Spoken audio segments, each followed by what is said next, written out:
folks, Bob from Fusion Firearms. Today we're going to go over typical field stripping of a 1911. We've done one of these videos in the past, but we didn't do a really good job at giving you some close-ups. People seem to appreciate the videos real nice, but we needed to put some more close-ups in there. So we're going to redo this again, and then we're going to move into just a quick cleaning video of how to clean the barrel and oil the gun. So we'll start right here. First, of course, this is one of our reaction models. This one's a 9mm Freedom Series Fusion Firearms reaction model. And first thing that you always do, of course, is make sure the gun, bring it back to slide lock and make sure that the gun's unloaded. That's normal procedure whenever you're doing anything with your firearm. Check it, make sure it's safe. That's number one. Okay, so obviously no magazines in the gun. So we're ready to do a field stripping. So we'll bring this forward, and basically the first thing you're going to do is take out the end cap and relax the spring, the recoil spring. A couple of things I'll give you for pointers. In some of my other videos you'll see roll of tape. You can get bench blocks and things like that. I like a roll of tape. Put a roll of tape on your bench, and then a microfiber cloth or a rag on top of it just works real well, okay? To actually have your gun cradled, so when you're doing any type of work on it, makes it real easy, and most people have a roll of tape at home. Tape gets, all munged up with debris and chips or whatever, just get rid of it, get another roll of tape, but it works real well. Okay, so first what are we gonna do? We've checked, we've made sure the firearm is safe. It's not loaded. Number two, depending on how tight your bushing is, you might need a bushing wrench. Even if the bushings aren't super tight, I usually use a wrench so I can relax the spring. One thing you gotta remember is the recoil spring. The recoil spring is gonna be under tension at all times, okay, until you relax the tension on the spring. So that is gonna, end cap's gonna go flying out. You don't wanna have it pointed toward your face. So again, watch. Pay attention at this point in time because everything is under tension. So basically I'm going to take the wrench, go onto the bushing, push down on the end cap and turn the bushing. Okay, you see how I turn it in this direction. And then I'm going to slowly, again it's pointed away from my face, slowly go forward and relax the spring tension. So there you have it. Now you'll see that you have your end cap is free. Your recoil spring is free also, and there's no tension left on the assembly. So you can pull the end cap off. Then you're going to take the pistol, cock the hammer, bring it back. You'll see there's a few notches on the side, clearance notches on the side. One's for slide lockup, the other one's clearance notch so you can remove the slide stop. The slide stop pin will be retaining the barrel within the link, okay? And I'll show you that here as we take this apart. So again, I'm going to move it back to that window. I'm going to push this from this side. The slide stop will pop up slightly and you can start pulling it out. Now if it's a little stubborn, you got it under heavy spring tension because of the detent, you can always take a small punch and just tap it lightly like that. It'll pop it right up and out for you, okay?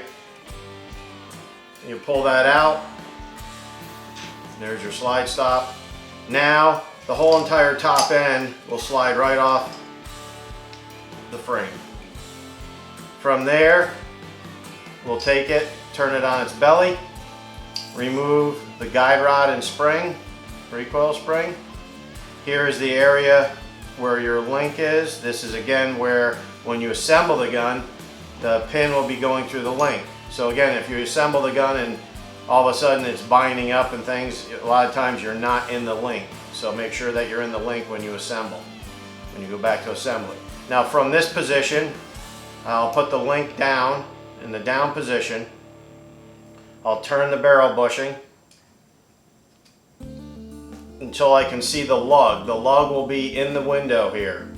And then you can actually pull the barrel bushing straight out. Then you can take the barrel, unlock it from the lugs and slide it forward and remove it right from the pistol. So at this point, you're pretty much done with field stripping, a typical field stripping. You want to have a few rags so you can wipe everything down, clean up your parts. At this point in time, generally what I'll do is I'll clean the barrel. Okay, a lot of people use a lot of fancy type of cleaning equipment, ultrasound and ultrasonic cleaners and all types of special oils and that. My favorite, to be honest, is just plain old hoppies, okay, or outers, hoppy solvents and that. And what we'll do is we'll get into how to clean this in the next video. We'll have another one here very shortly, and we'll show you how to clean the barrel and just lube your gun that way after it's been field stripped. So again, now we'll put this gun back together. So how are we going to put it back together? Number one, first thing I do generally before I put it back together, I'm going to examine the extractor, make sure the extractor looks good, look at the breech face, make sure the breech face looks good, you know, the lugs, look for any peening, things of that nature, all looks good, okay? So again, now we're going to take the barrel with the link down in the forward position, insert it into the slide, move it back to the lockup position. Now it's in the lockup position right now. Okay. Next, you're going to take your barrel bushing. All right. Again, align. You'll see there's a lug on the barrel bushing, and you want to align the lug, okay, with the window. So when you put it down in, you'll be able to turn it again clockwise. If you're holding the sights away from you, you turn it clockwise. So you're going to put it in, and then it's a little tight. Turn it clockwise until you're to the furthest point. It'll stop for you. Okay, if you leave it down when you go to assemble the spring, the recoil spring and guide rod in there, you'll be hitting this and you won't be able to get your end cap in. So just swing it all the way to the clockwise position. Then we're going to take our guide rod. This is a GI style, and our recoil spring. Put that in. At this point, I usually, again, make sure the link is down so it's not hitting while you're trying to assemble the pistol. Then we'll take the frame, assemble the slide onto the frame, and bring it back. And you can start seeing the link. You'll start seeing the link swing down into the window of the slide stop pinhole in the frame. So then again, I'm going to take it back to this point where the window is there.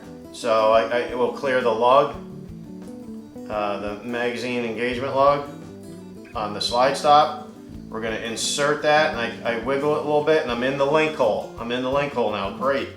Now, a lot of people, they'll just slam it right in there. I don't like to do that because you end up getting scratches all over your frame. So what I'll do is I'll bring this down, I align it, make sure everything's in alignment, and then we have these awls, scribes, which I'll end up taking and pushing on the detent. I put it up against my chest, pull back on the detent, then start pushing this in. Right in you go, and you don't have to worry about the idiot scratches all up and down your frame. Then what I'll do after that is I'm going to pull this forward to lockup position. Now, right at this point, if you cannot get it into lockup position, you probably are not in the link hole, okay? So again, you have to disassemble it and go back and make sure you're in the link hole. From this position, now I'm going to take my end cap, put it on the end of the recoil spring, and remember, point it away from your face. Point it away from your face because it's going to be under load once you start pushing it down, and sometimes they will fly up. I've had them fly, I've had them hit my lights, and I've done thousands of these. Things like that are going to happen. It's just way of life. So I'm going to push down on the end cap until it's below the bushing, and the bushing's kind of tight. So now you see how I've encapsulated it with my left thumb. Now I'm going to take the barrel wrench, put that over the top of it, turn it until you'll see the end cap will pop up underneath the bushing freely. All right. Now again, I'm going to rack the gun, make sure everything is looking good when I rack it, and that there's no binding or anything. If there is any binding, you either have something going on with the guide rod system that it's binding up on you, or again, you're not into the link hole in the link on the barrel feet. So those are things that you want to look for. Okay, so that's simple disassembly, and we'll also put some good close-ups in there so you can see what's going on. Thanks a lot for watching.